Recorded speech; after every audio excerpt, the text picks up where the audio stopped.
Before we dive into today's episode of Your Partner in Success Radio, I want to take a moment to highlight someone who can help you elevate your podcasting journey.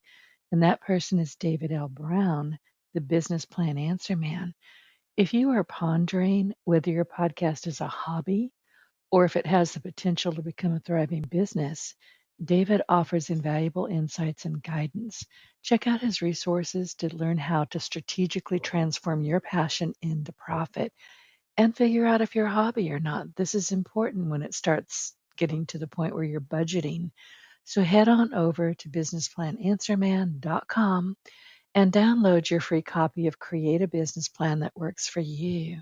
Welcome to Your Partner in Success Radio. I am your host, Denise Griffitts, and this podcast is ranked in the top 1.5% of the most popular podcasts globally. And it is all because of my guests. They are incredible. And I am honored and blessed to share time with people who are at the top of their game, and they show up here willing to help you get to where you want to be in life and in business. And today, I love this book. I have his book in front of me. I get to welcome Michael Reddington, CFI, to the show. He's an executive resource, an author, and the president of InQuasive. Am I saying that correctly? Yes, ma'am. Oh, good. He is known for his expertise in moving people from resistance to commitment through strategic ethical observation and persuasive techniques.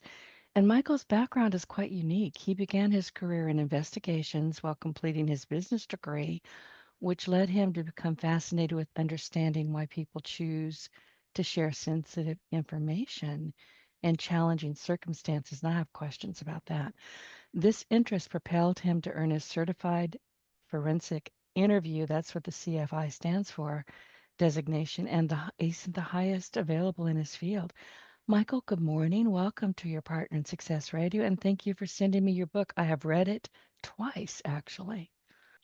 Well, good morning. Thank you very much for having me, and I certainly appreciate you reading it.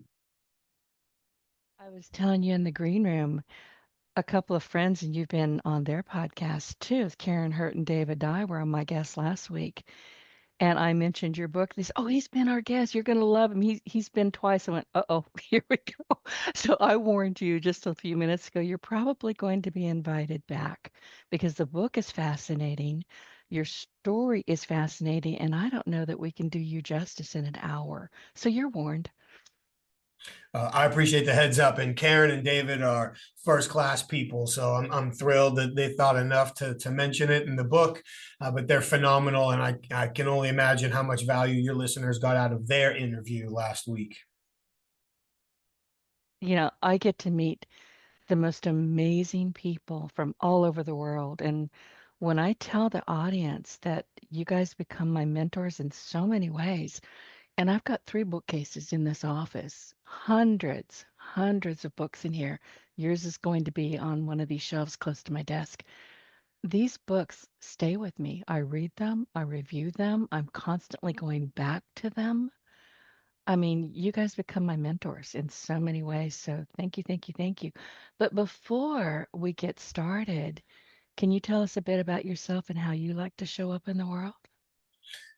I love to show up and help as much as I can. So even in a conversation like this, for me, having the ability to teach is a privilege, and having a background and skills and techniques that people can apply in their lives, often in ways that they likely haven't thought of or didn't consider. It's really, I said it once before, it's a privilege. So anytime I've got an opportunity to have a conversation with an individual or a group, and with any luck, work with them to collaborate on alternatives for solving their daily communication issues to help them reach their goals, you can sign me up for that. I believe you after reading this book. Can you share your journey a bit about becoming a certified forensic interviewer? I had never heard of such a thing, to be honest with you. And my second question is, what inspired you to transition from training investigators to educating business leaders? Well, I appreciate you asking both. Thank you. So my journey was very much accidental, unplanned, and driven, to steal a word from you, by mentors. So I started out as a special education school teacher and baseball coach, and thought that would be all I would ever do. till I got talked into trying the financial industry. And I'm sure many people listening now have wonderful careers in the financial industry. It just wasn't for me. So I ended up going back to school to get my business degree. And like you mentioned, that's where I had a part-time job in investigations. And that part-time job turned into a full-time job, turned into a managerial role. And then once I was in the managerial role, I was tasked with having conversations with people who made regrettable decisions and encouraging them to share in as much detail as possible what they did, why, and how we could try to recover maybe things that they stole or make things right with people that they had said or done things with. And during that process, like you mentioned in the introduction, I really just became fascinated with why people would continue to tell the truth in these conversations where on the surface, it would certainly appear like that would be counter to their best interest. So that's where I really began studying everything related to interview and interrogation that I could or that I could find available. And thankfully, I was in an environment where I had many of these conversations as well. But those led me to training and then eventually to earning that certified forensic interviewer designation to try to answer two questions at once. And really, as a certified forensic interviewer, that's a professional designation. So that would be like a certified project manager, a certified public accountant, a certified professional. I mean, there's many of them, but it's a professional designation. It's not necessarily a role in and of itself. But what that designation indicates is a demonstrated expertise in interview and interrogation. And I think the way that I try to sum it up briefly is anybody who's earned that designation should be able to be blindfolded and rolled off the back of a truck. And wherever we land, we should be able to take that blindfold off and conduct a morally, ethically, legally sound investigative interview or interrogation that is predicated on obtaining the truth above all else. And so my studying in the world of interview and interrogation didn't end, but in some ways culminated with that designation. And after that, I was recruited to join a company called Wicklander, Zalosky and Associates, and they are the world leader in non-confrontational interview and interrogation training and advising. And I was with them for 10 years, and I ran their investigations division. So I was responsible for coordinating and conducting many of the interrogations that we were asked to.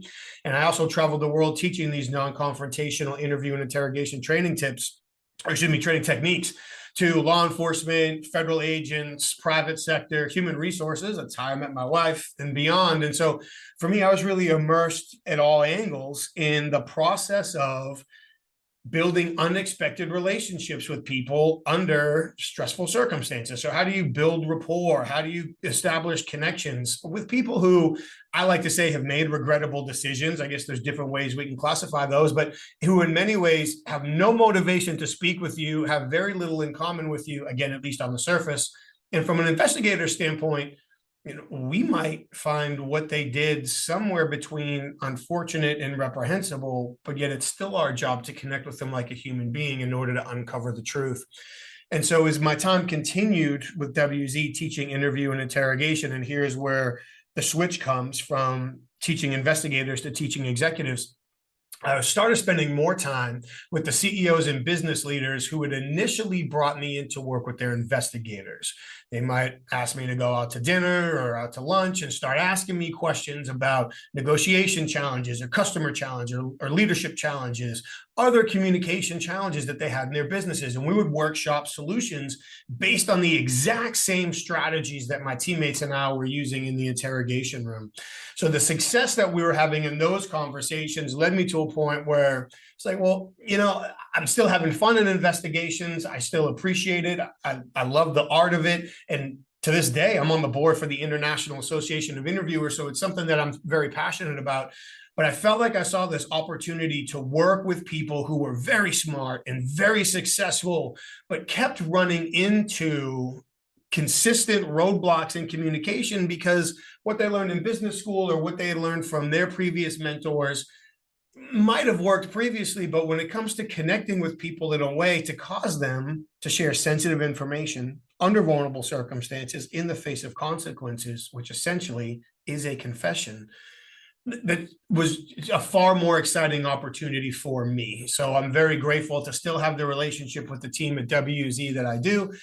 But that realization is what led me to leave full-time the world of interview and interrogation, start InQuasive, write the discipline listening method, and really focus on teaching leaders and negotiators and sales professionals and human resource professionals how to apply, as you mentioned, these strategic and ethical observation and persuasion techniques so they can unlock the truth to propel their relationships and initiatives forward. Mike, I'm fascinated. I'm sitting here with my mouth open. I actually just tapped my jaw, said, close your mouth, because I'm listening and I'm fascinated. But I wanted to ask you very quickly, InQuasive, what does that mean? Where did that come from? It came from probably a way too many headaches and a long process of determining how to name the company. But essentially, it is the combination of inquire and persuasive. And I figured that that's where it came from, is, because I kept seeing the word persuasive in my head, thinking, and I wanted to ask where that came from. But you and I were talking a bit in the virtual green room, and I mentioned to you that the first chapter, which of course is where I'm going to start when I'm reading a new book, it's titled Pretending to Actively Listen. And I have to be very honest with you as a podcaster. I have learned that if you are a podcaster, you need to basically sit down, shut up, and listen. If you're not actively listening, you're not going to be a podcaster long. And that's just my opinion. I agree entirely. And the concept of active listening is fantastic. And it is a great foundation to build upon. Some of the issues we begin to run into is, does it become a term that people just propagate? Or we need to actively listen. We need to be more active listeners. Okay, well, what does that really mean? But more importantly, what value are we extracting from our conversations? And the process of active listening, if we're not careful, can very quickly become a performative act where, sure, it looks like I'm maintaining reasonable eye contact and open posture, and I'm giving minimal encouragers. And yeah, I can summarize or repeat what you're saying right now, but can I remember that a week from now? Can I do anything with it? Am I adding anything valuable to this? So often when we talk about active listening, it's a great place to start. And I would never, ever, ever encourage somebody to stray away from those core behaviors. However, at the same time, it's important to recognize that as human beings, we're all different. So some people, based on, forget cultural differences, just based on their own internal makeup, might not want to maintain a lot of eye contact. They might not appreciate a lot of eye contact. So maintaining less eye contact in that situation can actually create an environment where people are more willing to share more in-depth and vulnerable information. When we talk about summarizing, yeah, it's great to summarize during a conversation. It helps people understand that you listen, that you're involved. Do that. However, every single person listening to this conversation today can likely, off the top of their head, think of at least 4 or 5 scenarios recently where they were in a conversation with somebody who summarized what they said during the conversation, but then as time went on, did nothing about it. Their behavior didn't change. They didn't follow up. They didn't do or say what they said they would. Nothing changed. So sure, I actively listened and made you feel like I was engaged during the conversation. But after that, it falls apart, which then creates a bigger problem. If we really want someone to believe that we listened, to trust that we listened, we need to take something from that conversation and not just repeat it back to them now, but give it back to them at a later date and time. And depending on the relationship and the scenario, that could differ. But is it tomorrow? Is it another week? Is it another month? In another conversation, we need to bring it back in. There's a giant difference, all religious connotations aside, between trust and faith. We tend to have faith in the things we believe in strongly, but lack the tangible evidence.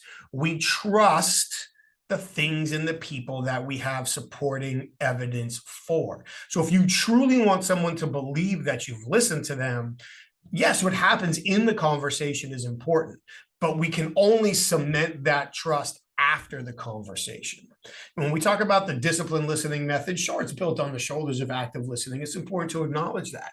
The 2 core tenets of the disciplined listening method are finding value or unlocking hidden value in every conversation and creating the conversation or communication experiences that our counterparts require. So they feel more comfortable saying and doing the things we need them to say and do. And the only way, or I shouldn't say the only way, the real starting point to achieve both of those things is to have a clear outcome in mind prior to the conversation, understanding how does this interaction get us any closer to achieving our long and short-term goals, both relationally and with whatever initiative we're here to talk about. And this is true in our personal and business lives. So if I can understand the long-term outcomes that I'm looking to achieve, now as we're engaging in this conversation, I can get myself out of the check the box mentality. I can avoid the entitlement trap where I feel like you should just tell me what I want to know because based on my title or our relationship, I'm entitled to it. And now I can listen in a way where I'm trying to find the keys that might move us forward in an unexpected way.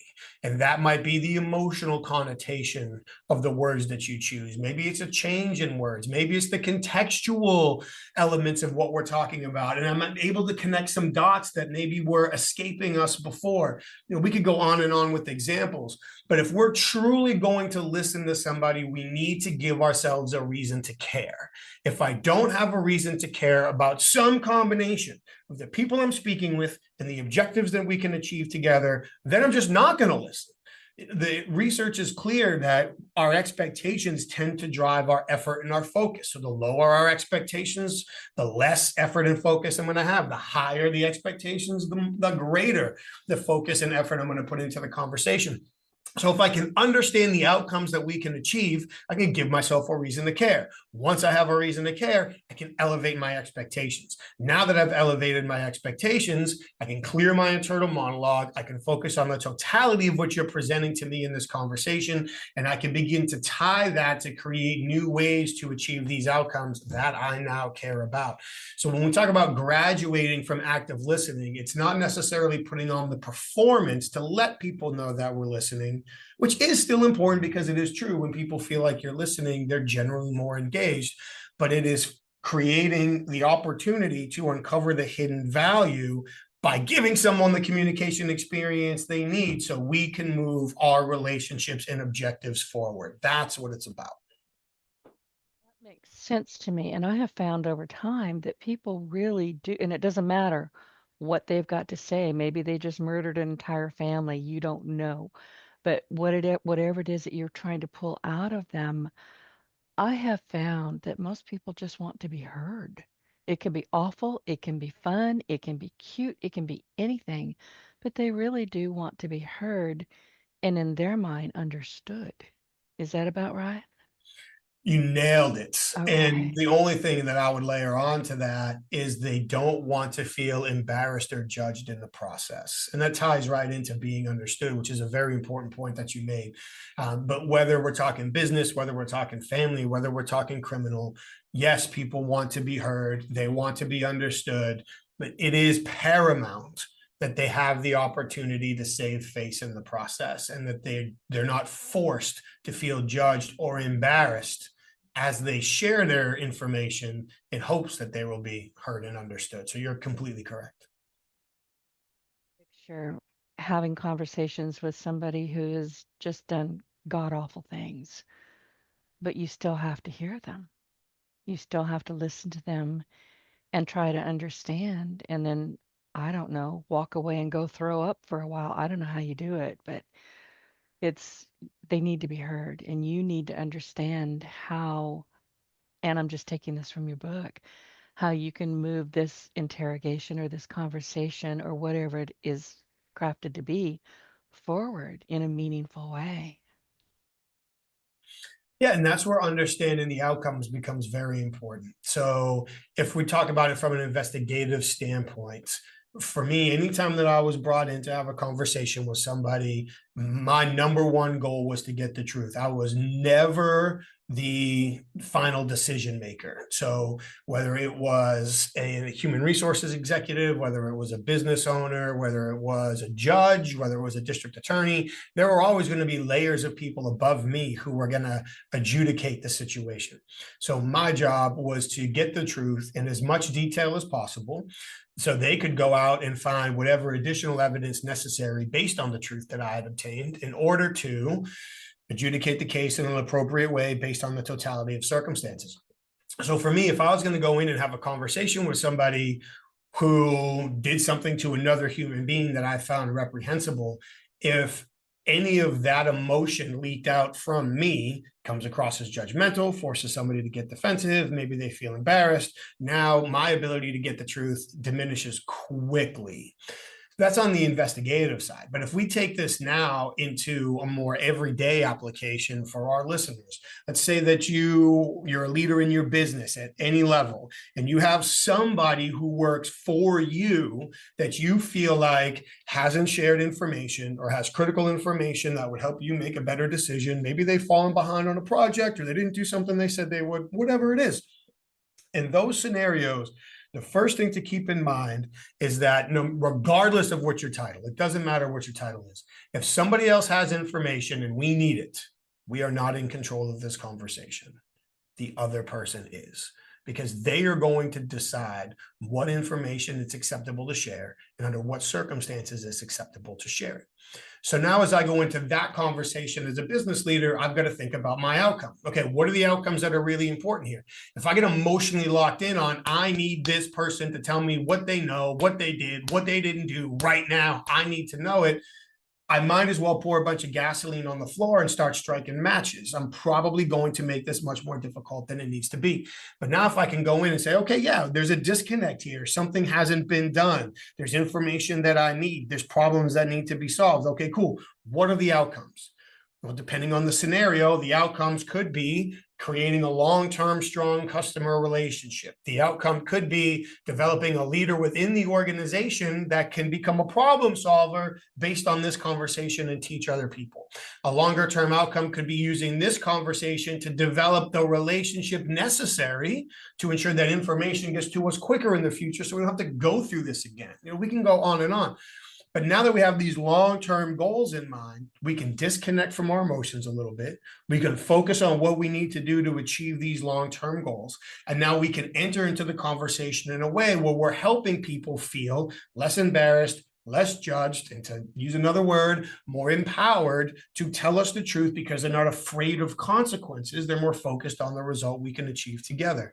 The same is true in family conversations. When I think about my wife and son, the only thing that matters to me on this planet is that we have a strong, loving family unit that supports each other no matter what. And that specifically when it comes to my son, that he grows up to be a smart, successful, contributing member of society who enjoys his life. So now when we run into any of these everyday issues that families run into, I can choose. Do I either get upset at my son for how he acted or what he said or how did he respond? Or do I now step back and say, well, wait a minute, who do I want my son to grow up to be? Roger that. So now that I have that in mind, how do I use this conversation to not only arrive at a resolution for this incident, but do it in a way that makes it more likely for him to grow and develop into the man I want him to become someday? So again, and it all circles back so far to, if we have that outcome in mind and we understand what we really want to achieve with our relationships and with our objectives, we can, to get back to the point that you referenced, put our emotions aside in order to focus on the best path forward to achieve the goals we have ahead.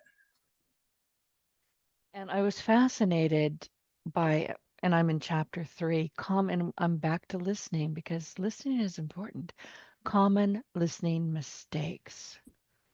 Let's go into that a little bit because I think the audience needs to understand, and I'll bet you money they'll be listening to you going, "Oh, I do that. Oh, I just did that an hour ago. Well, darn it."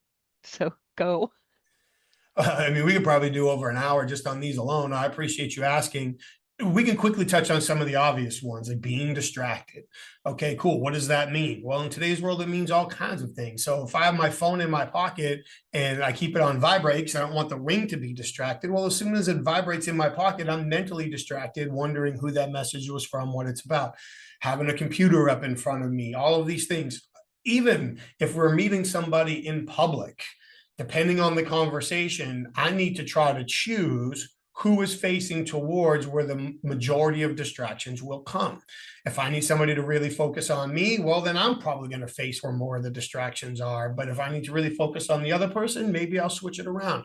So Distractions is one for sure. Limiting our internal monologue is another one.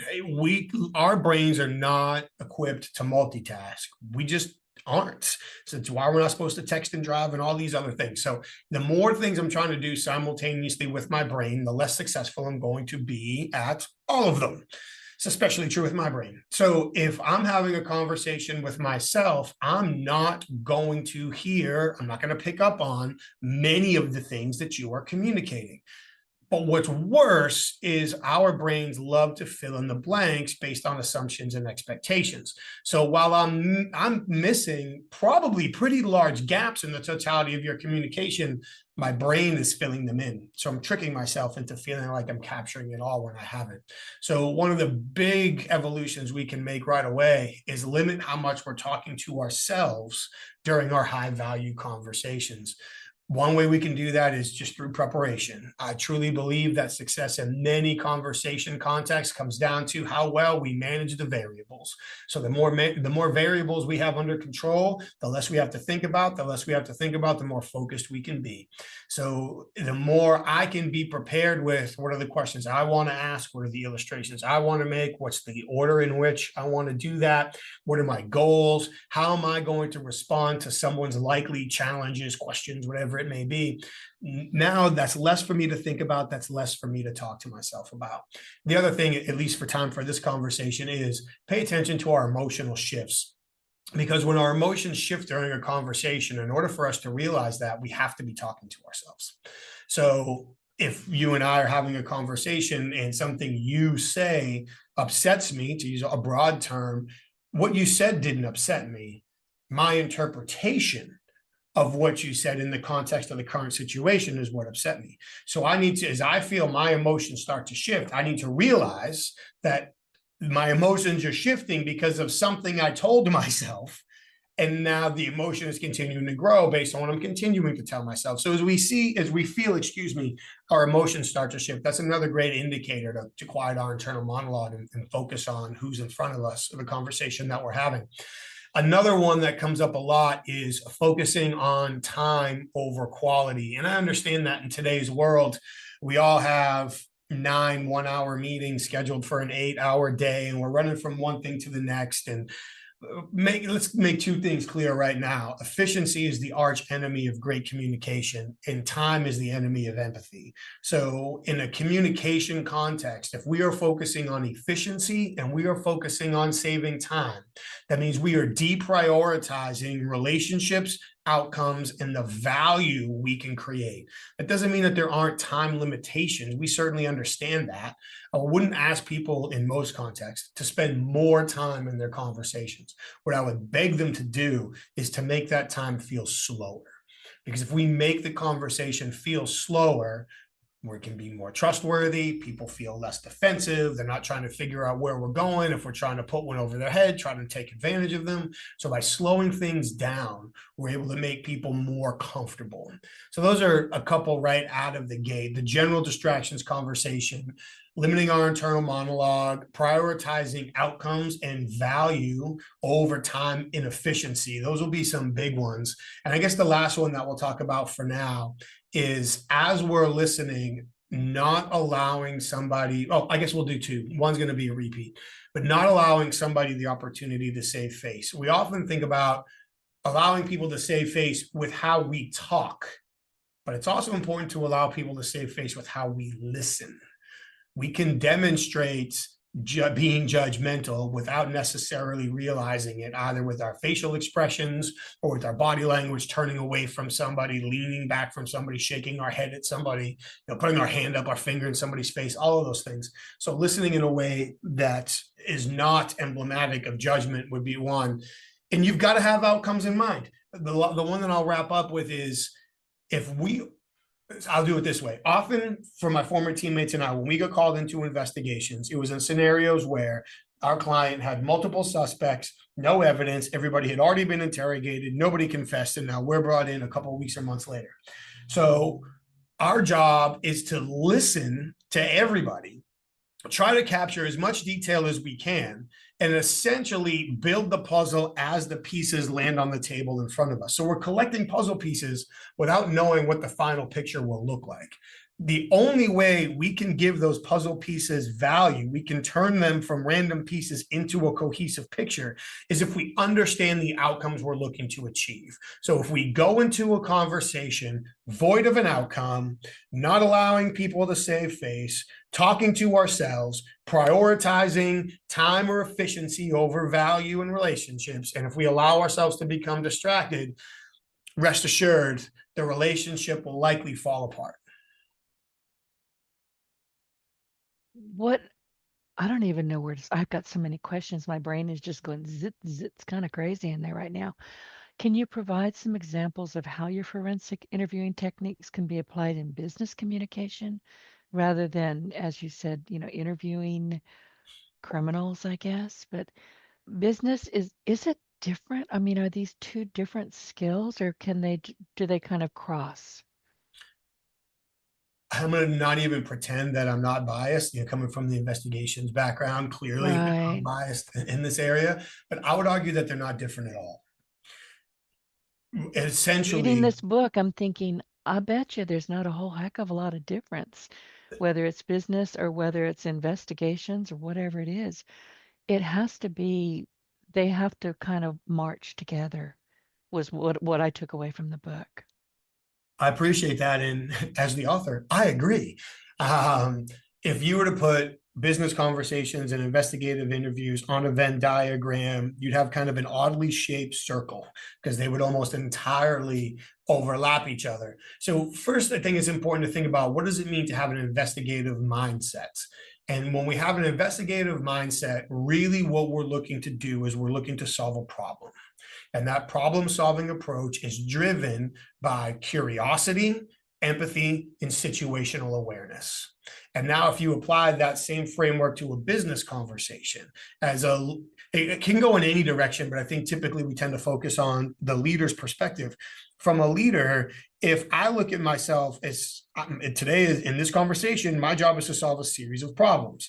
In order to solve those series of problems, I need to mine as much truthful information from this conversation as I possibly can. Well, in order to do that, I need to make sure that I stay curious, that I'm empathetic, that I don't cause people to feel embarrassed or judged, and that I use my situational awareness to understand the totality of the situation in order to encourage people to share more truthful information. And really, our mantra in both worlds is focus on the issue, not the person. Focus on the resolution, not the consequences. So if I am having, we'll do just a couple really quick surface level examples, and then if you want something different or more in depth or detail, please ask. But if I'm just dealing with a general conversation of, I've got somebody who is falling behind on a project, I don't think they're going to make the deadline. Okay, cool. Well, if I've waited until the day before the project is due to ask them if they're going to make the deadline, now whatever happens next is my fault, because I should have stepped in or at least checked in with the situation a long time ago. But let's say that I had the wherewithal, whatever, a month, 2 weeks, a week, whatever it is, ahead of the deadline to check in while there's still time to course correct. I could go about this one of two ways. I could ask the employee or the manager, whoever it is, are you going to make the deadline? Well, the implied expected answer to that question is yes. So they're going to tell me yes, even if they can't, because I made it obvious that's the answer I want to hear. Investigators can fall into that trap too. Or I could be direct and accusatory. I could come back and say, I don't think you're going to make the deadline. Are you? Which then is going to force them to become extremely defensive, because now I just didn't attack their work. I attacked them as a human being. I could bridge the gap a little bit and feel like I'm being empathetic and I'm allowing them to save face and I'm giving them a chance to tell the truth. So now maybe I could ask them, what issues are you running into in regards to making this deadline? Well, I'm still making it about them. It's what issues are you running into? They're still the problem. So now if I want to apply this investigative mindset, I can step back and say, okay, well, my long-term goal isn't just getting this project done on time. It's making sure that I'm building a strong customer relationship that leads to future work while developing an internal team that can learn from the inevitable problems that come up with any customer engagement and use this process to teach them to think like problem solvers and develop a relationship where they're comfortable telling the truth. So we take the totality of this experience to make us better in all future experiences. Got it.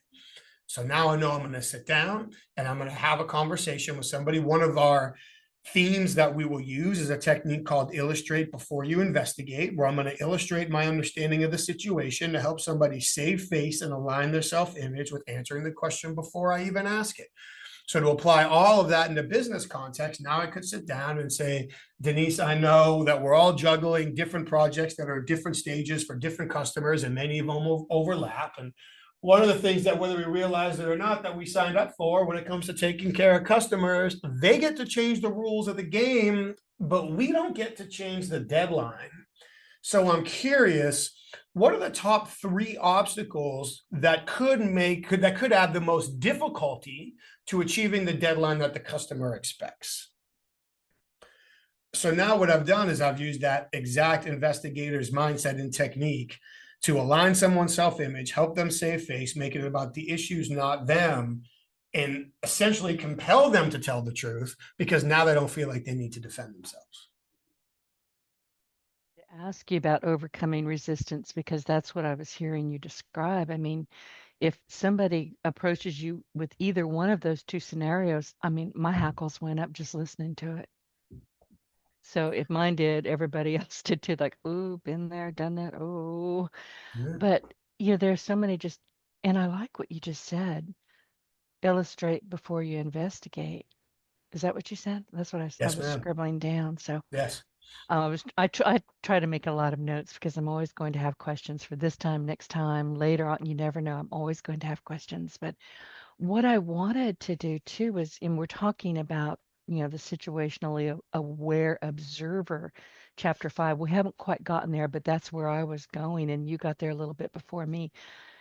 I think it's just so important to be an observer. What are you doing? What are you hearing? What are you saying? Again, sit down and shut up for a little bit. I know that's kind of crude, but it works. It is, and it's often very hard to do, and it's very hard to do for smart, successful people. Often when we look at people who have the most difficult time listening, and we'll tie kind of the listening mistakes into the situational awareness here, the people that generally have the hardest time listening are those in senior leadership roles and technical experts. And for the senior leaders who are also technical experts, my sincere apologies. But if you think about it, people in senior leadership roles can become victims of their own success.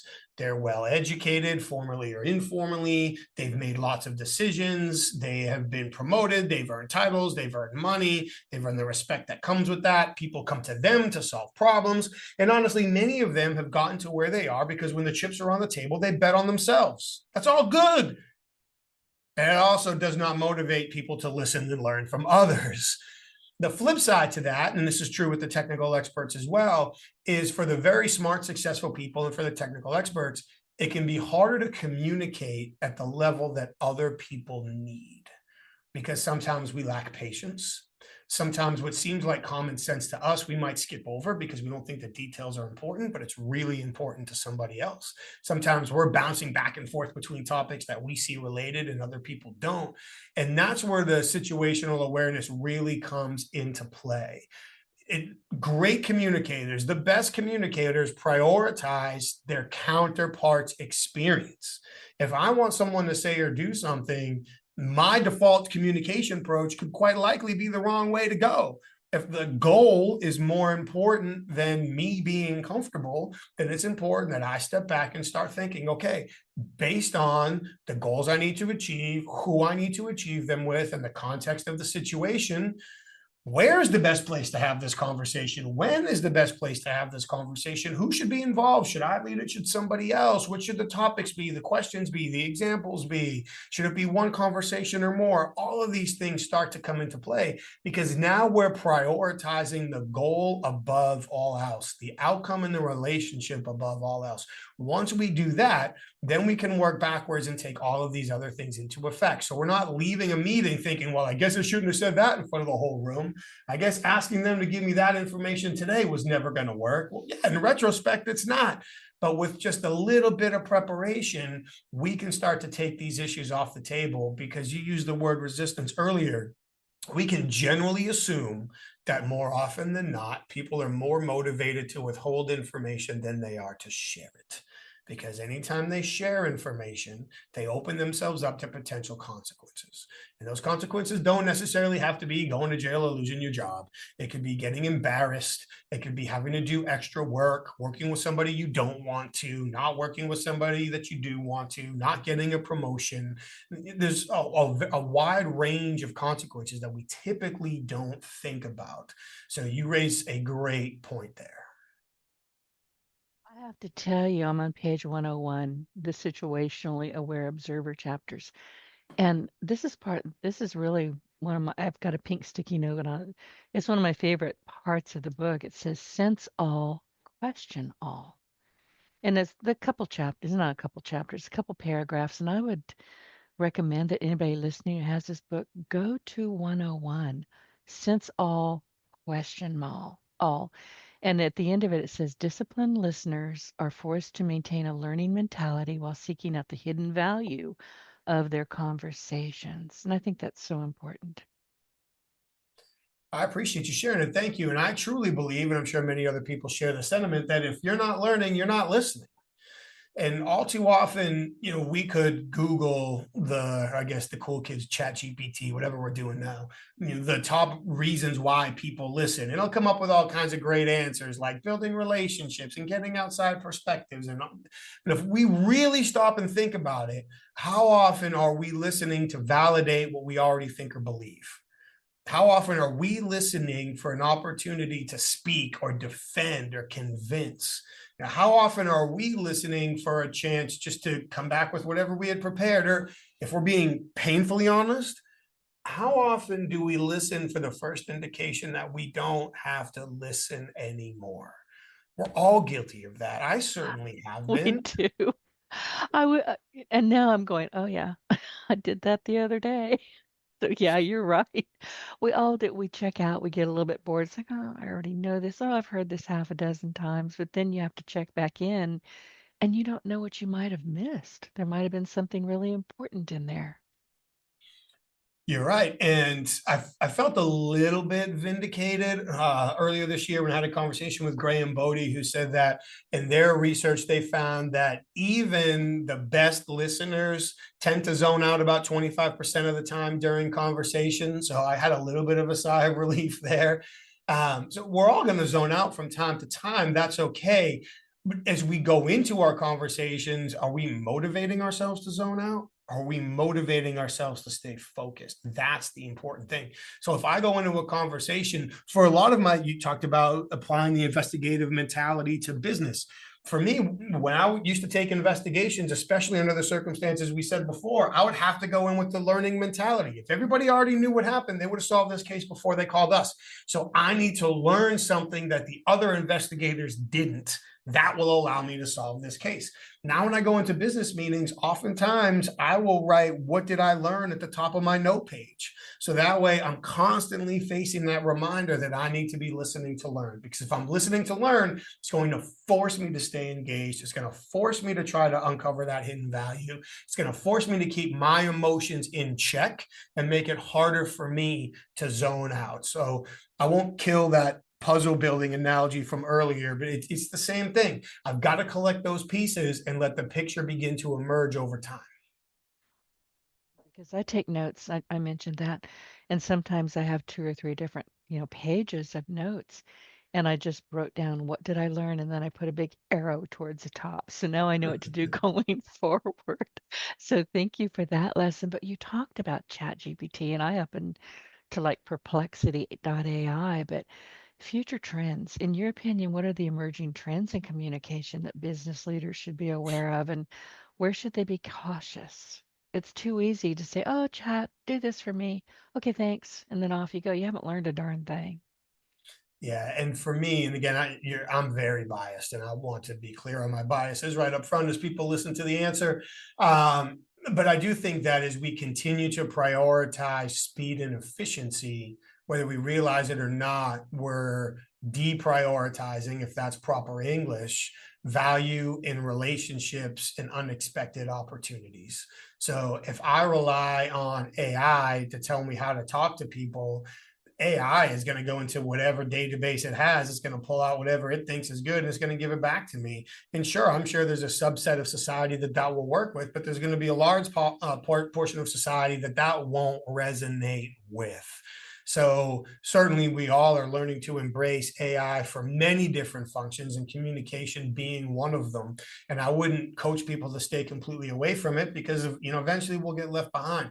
But I would go back to, from the cautionary standpoint, what are we really looking to achieve here? And is efficiency the most important thing? Is quality the most important thing? Is a personal connection the most important thing? What are the goals I'm trying to achieve with the relationships and the initiatives?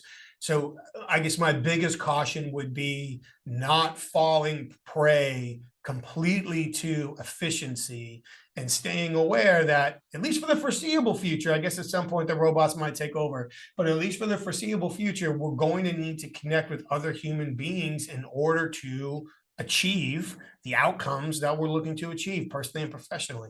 So if I'm going to connect with other human beings, how do I need to be able to do that so they feel better about helping me achieve my goals? And at least thus far, I don't know that AI has progressed to where it can help achieve that consistently on an individual level. I understand exactly what you're saying. And, I'm a nerd. I'm a nerd in stilettos. The internet was made for me. I don't know if y'all know this or not, but it was made for me. I just let y'all use it. It's mine. I use it all the time. But, I do use chat and I really prefer Perplexity, but I use it for keeping myself on track. It's like my own little personal admin assistant, if you will. And that works very well for me. It keeps me on track. I can say, give me a list. Let me do this. Let me do that. And I will, once in a while say, okay, give me an idea for this, but I'm not letting it write for me. That's just not going to happen. I need to do my own writing. Yeah, I couldn't agree more. And there are people who I know personally and respect highly, and they're very successful. And I've heard them say, well, I've got this article due, so I'm going to ask AI to write it for me. And I'm like, come on, be a little bit better than that. So I agree. I think at least where it is right now, AI can be a great supplementary tool in many ways. But when it comes to communicating with human beings to achieve a goal, making sure that we're taking in the totality of circumstances and understanding who we're communicating with and adapting for those individuals is going to be the most important piece. And I'll use it to say, okay, I wrote this piece. I really like it. Now, can you tidy it up for me? Oh, sure. Good job. Thank you. And off I go. Yep. It does a great job of correcting my glaring errors. But I've got your table of contents here in my hand, and we talked about pretending to actively listen, which I find fascinating. We went over to the situationally aware observer and the disciplined listening method. I'm kind of bouncing around in here. So, what are some of your favorite chapters when you open up this book that you've clearly spent a lot of time and a lot of energy in? What chapters do you think are the most important right now? Oh, that's a loaded question if there ever was one. Sorry. No, that's what you're supposed to ask. I'm good with it. So I'll give you a couple. I do think the chapter on lying is very important for people to read and understand.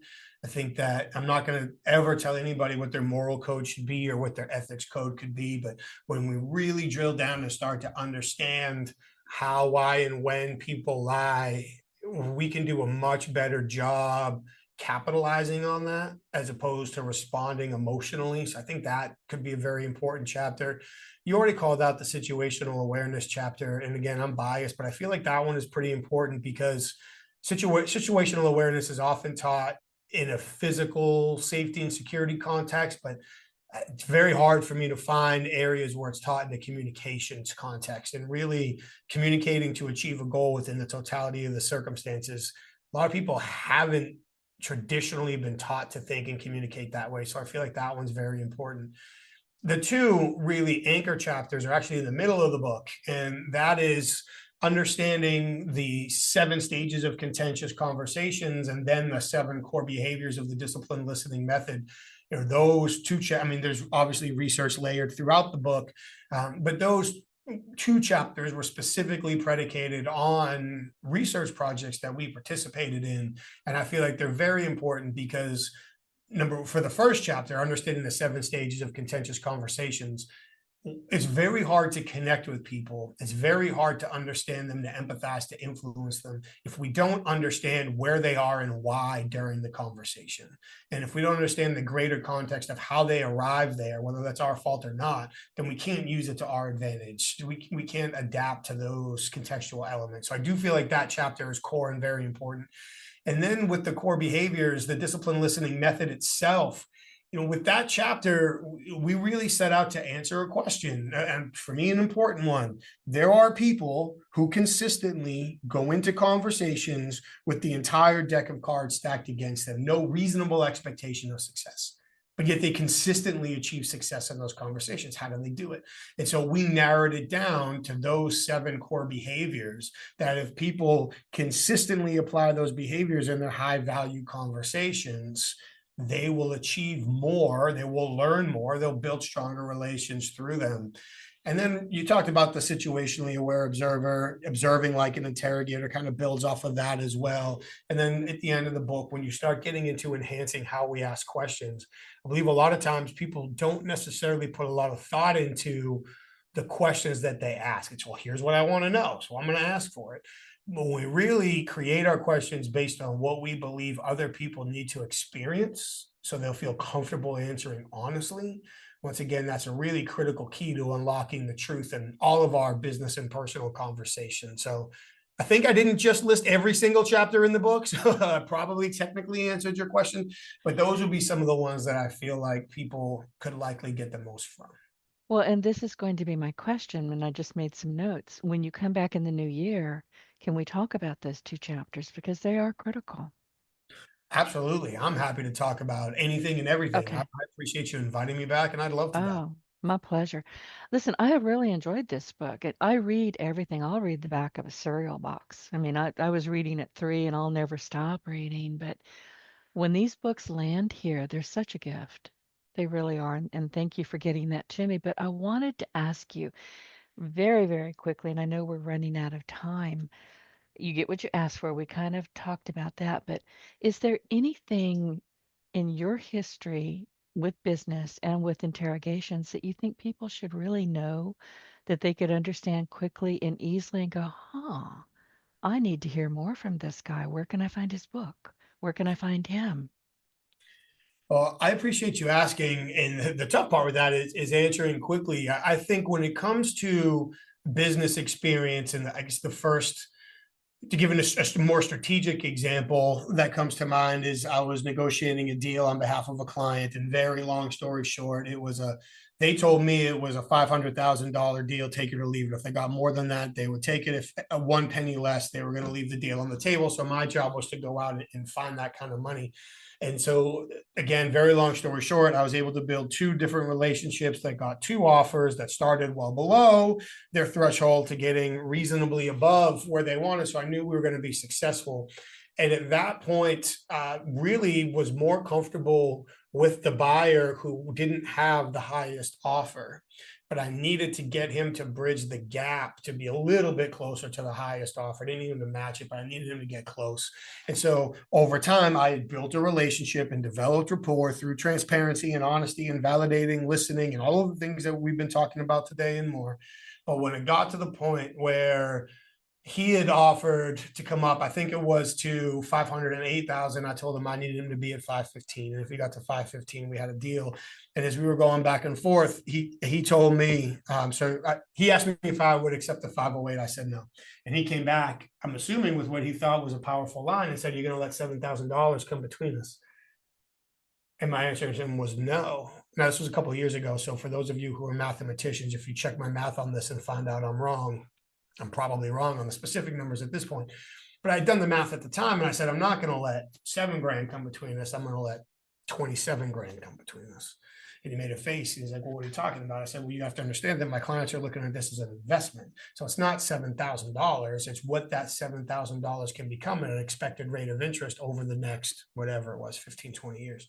And at that point, he sat back and he nodded his head. And he was like, it's the first time anybody's told me it that way. You got it. And so, we were able to sign the deal. So that's a quick one. But even into a more micro example, stop asking people, do you have any questions? The implied expected answer is no, and they're embarrassed if they do. So instead, start asking them, how many questions did I create? What's the most important question I created? Of all the questions I created, which question can I answer first?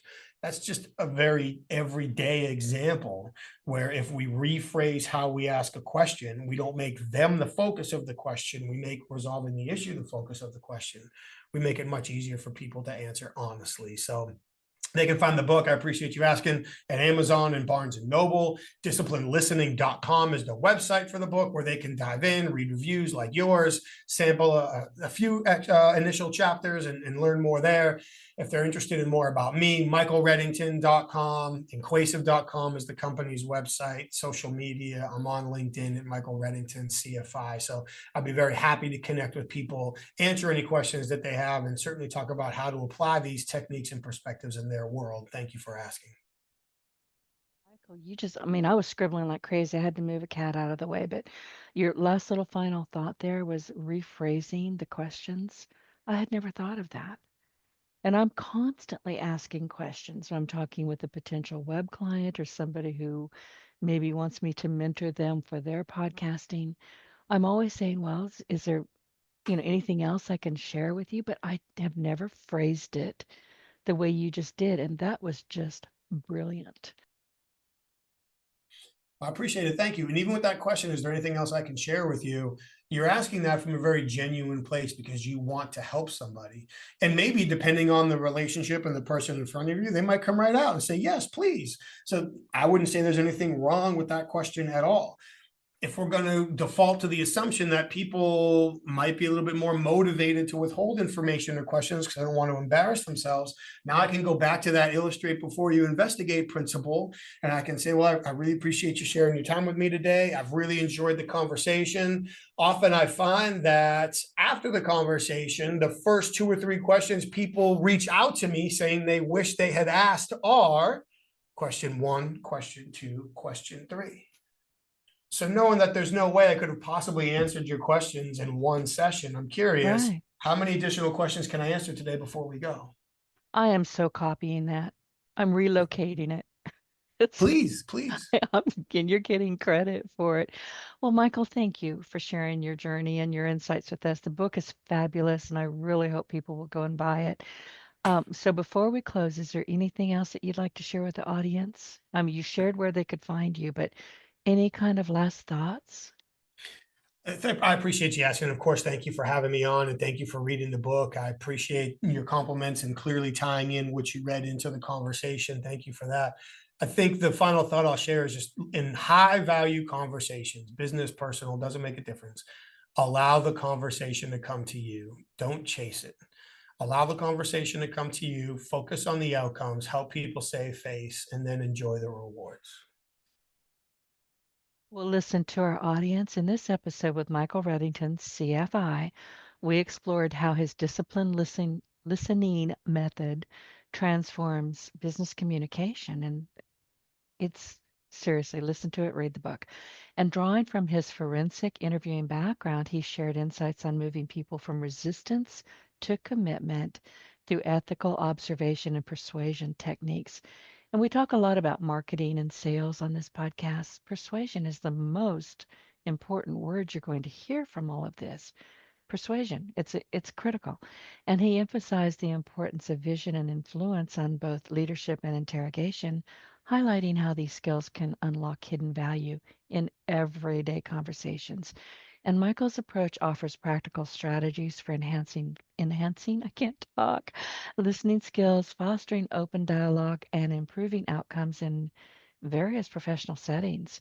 And his perspective, his unique perspective, provides listeners with valuable tools to become more effective communicators and leaders. So be sure to connect with him online. And I would strongly recommend that you add his book, The Disciplined Listening Method, to your entrepreneurial library. Michael, thank you so much. I look forward to having you come back again soon. And I invite everybody listening to head on over to Apple Podcasts and leave us a 5-star review. You know why? Because your feedback supports the show and it helps others discover these valuable conversations. And thank you for listening. And I will see you next week. Michael, again, thank you so much. Thank you, Denise. Get your voice heard. If you would like to launch your own far-reaching podcast, contact Denise Griffitts at yourofficeontheweb.com and go to the podcast tab.